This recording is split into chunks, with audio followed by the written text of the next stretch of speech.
হ্যাঁ, কবিতাটার নাম কি? এক তিনকা। কবি এখানে কে? অযোধ্যা সিং উপাধ্যায় হরিওদ। এইটা প্রথমেই আমাদের মনে রাখতে হবে কবিতার প্রথম। তাহলে এখানে লেখিকা হচ্ছেন অযোধ্যা সিং উপাধ্যায় হরিওদ। আর নাম কি না এক তিনকা। এখানে কি বলতে চেয়েছে? এক তিনকার অর্থ কি? এক তিনকা হচ্ছে, দেখবি আমরা বলি কুটো। একটা চোখে যদি কোনো সময় কোনো একটা ছোট কোনো একটা জিনিস ঢুকে যায়, বা ধর তুই গাড়ি নিয়ে যাচ্ছিস বা রাস্তা দিয়ে যাচ্ছিস, একটা মাঠে থেকে একটা ছোট্ট একটা কোনো ঘাসের টুকরো বা কিছু একটা চোখে ঢুকলো, কি যন্ত্রণাদায়ক সেটা এখানে কবিতার মধ্যে বলা হয়েছে। কি বলা হয়েছে? এক তিনকা। প্রথমেই লাইনে যেটা বলা হয়েছে, मैं घमंडों में भरा एठा हुआ। मैं মানে এখানে কবি বলছেন, এখানে অহংকারে একবারে পরিপূর্ণ। কে না? কবি। কবি এখানে এতই তার অহংকার, সেই অহংকারের কথা এখানে বলা হয়েছে, এবং সেই অহংকার কিভাবে পতন হয়েছিল, মানে সেই অহংকারের শেষ কোথায়, সেইটাই এখানে বর্ণনা করা হয়েছে।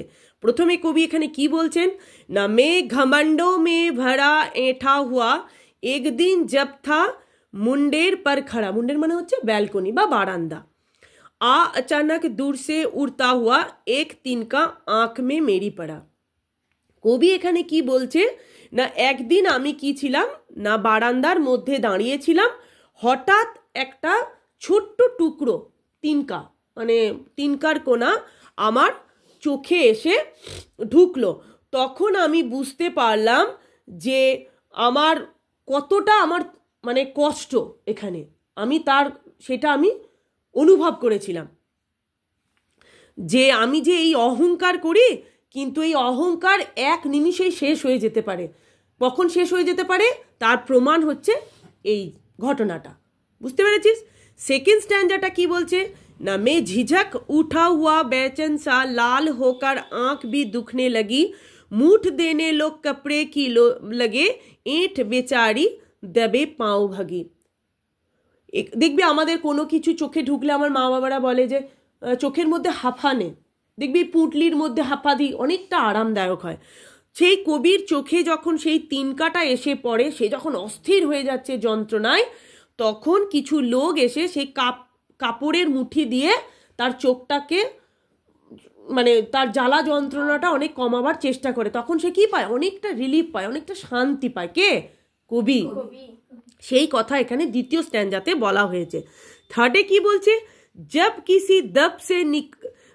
किसी दब से निकल तिनका गया, जब समझने यो मुझे ताने दिए, ऐसा तू किस लिए इतना रहा, एक तिनका ही बहुत तेरे लिए। তখন তো মানুষ বলবে, দেখ তোর কিসের এত অহংকার, এক টুকরো এক ফোঁটা তিনকায় তোর এই ঘমন কিন্তু এক মুহূর্তে শেষ হয়ে গেল।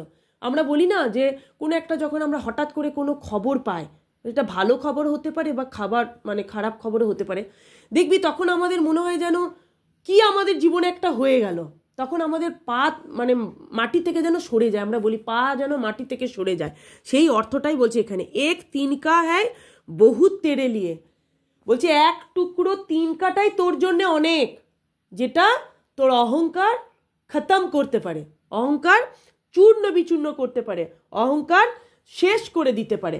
তাহলে এখানে কথাটা কি বলছে, ঘমন কি করা উচিত না উচিত নয়? উচিত না। কেন নয়? কারণ এক নিমিষে সেটা শেষ হয়ে যেতে পারে। অহংকার মানুষের সারা জীবন থাকতে পারে না। আজ আছে, তুমি কিছুর জন্য অহংকার করছো, কাল তোমাকে কিন্তু সেটা কেড়ে নেবে। সেটার পরিচয় কি? এক তিনকা কবি এই কবিতার মধ্যে দিয়ে বলতে চেয়েছেন। ঠিক আছে? তাহলে একদিন जब कभी कहाँ पर खड़ा था, मुंडेर में खड़ा था, तब उसके आंख में एक तिनका आ पड़ा।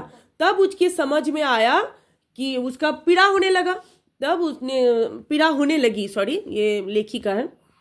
তখন তিনি বুঝতে পারলেন কি, যে আমি যে এত অহংকার করি, এক তিনকায় কিন্তু আমার এই মানে অহংকার আমি যে করছিলাম সেটা কিন্তু আমার এক নিমিষেই দূর হয়ে যাবে।